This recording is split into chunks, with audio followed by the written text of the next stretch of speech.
Firaun harus bayar mahal, melarang umat beribadah. Ribuan anak sulung di Mesir tewas.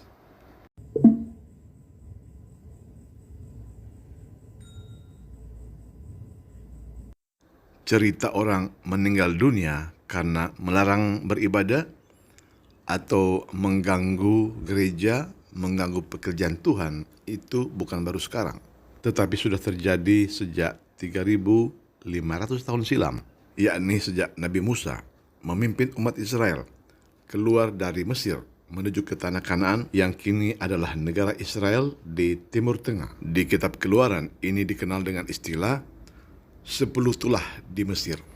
Dan satu dari tulah itu adalah kematian anak sulung, termasuk anak sulung Raja Firaun atau putra mahkota. Setelah 430 tahun, bangsa Israel dijajah oleh Firaun di tanah Mesir. Allah mengutus Nabi Musa menghadap Firaun dan berkata agar Firaun harus membebaskan umat Israel keluar dari negeri Mesir. Tujuannya hanya satu, yaitu mereka akan pergi beribadah kepada Tuhan Allah mereka di padang gurun. Misalnya di dalam Keluaran pasal 7 ayatnya yang ke-16 berkata, "Dan katakanlah kepadanya, Tuhan Allah orang Ibrani telah mengutus aku kepadamu untuk mengatakan, biarkanlah umatku pergi, supaya mereka beribadah kepadaku di padang gurun. Meskipun begitu, sampai sekarang engkau tidak mau mendengarkan." Jadi jelas tujuan mereka adalah beribadah.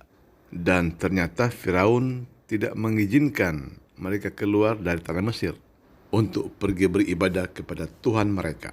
Lalu dimulailah tulah pertama menimpa Mesir, yakni air menjadi darah. Seluruh air di Mesir, mulai dari sungai Nil dan sumur-sumur di seluruh Mesir, berubah menjadi darah selama 7 hari. Namun meski demikian, Firaun tetap berkeras hati tidak mengizinkan umat Israel keluar dari tanah Mesir. Lalu Tuhan kirimkan tulah yang kedua, yakni katak, merayap di seluruh tanah Mesir, mulai dari sungai Nil, di ladang, peternakan, sampai ke rumah-rumah. Sampai di sini Firaun tetap berkeras hati. Lalu Tuhan kirimkan ke Mesir tulah yang ketiga, yakni nyamuk. Dan lagi-lagi Firaun tetap tidak mengizinkan umat Israel keluar dari tanah Mesir. Lalu Tuhan datangkan lagi tulah keempat, yaitu lalat pikat. Melihat ini, hati Firaun mulai melunak. Nabi Musa pun berdoa agar lalat-lalat itu dilenyapkan. Lalat berhenti, tapi hati Firaun berubah lagi. Dia tidak izinkan umat Israel keluar dari Mesir. Tuhan kirimkan penyakit sampar pada ternak. Seluruh ternak di Mesir mati. Tapi herannya ternak orang Israel tidak ada yang kena sampar. Firaun berkeras hati, Tuhan kirimkan lagi penyakit bara atau tumbuh bisul-bisul pada tubuh manusia. Sudah begitu Firaun masih tidak mengizinkan umat Israel pergi beribadah. Lalu Tuhan kirimkan hujan es. Hujan es ini merusak tanaman dan rumah-rumah. Hujan es selesai, tapi Firaun masih berkeras hati. Lalu Tuhan kirimkan tulah yang ke-8, belalang.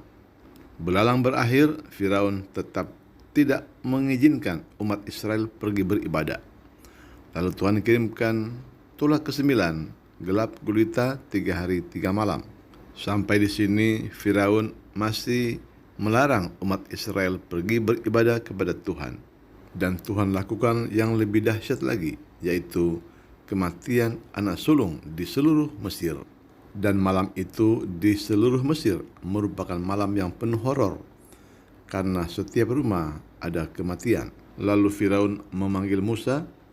Dia katakan, berdoalah untuk kami agar maut ini berhenti di seluruh Mesir dan kalian boleh pergi keluar dari tanah Mesir. Laki-laki, perempuan, dan seluruh ternak kalian boleh dibawa pergi. Lalu Musa memimpin umat Israel keluar dari tanah Mesir sampai mereka di dekat Laut Kolsum atau Laut Merah. Melihat itu, Firaun berubah pikiran lagi. Dia menyuruh supaya mengejar orang Israel di padang gurun dan bawa pulang mereka ke Mesir. Nabi Musa kemudian dikisahkan dia membelah Laut Kulsum dan terbelahlah laut. Dikejar lagi oleh Firaun dan Firaun tenggelam di dalam laut. Setelah itu umat Israel bebas beribadah di padang gurun selama 40 tahun.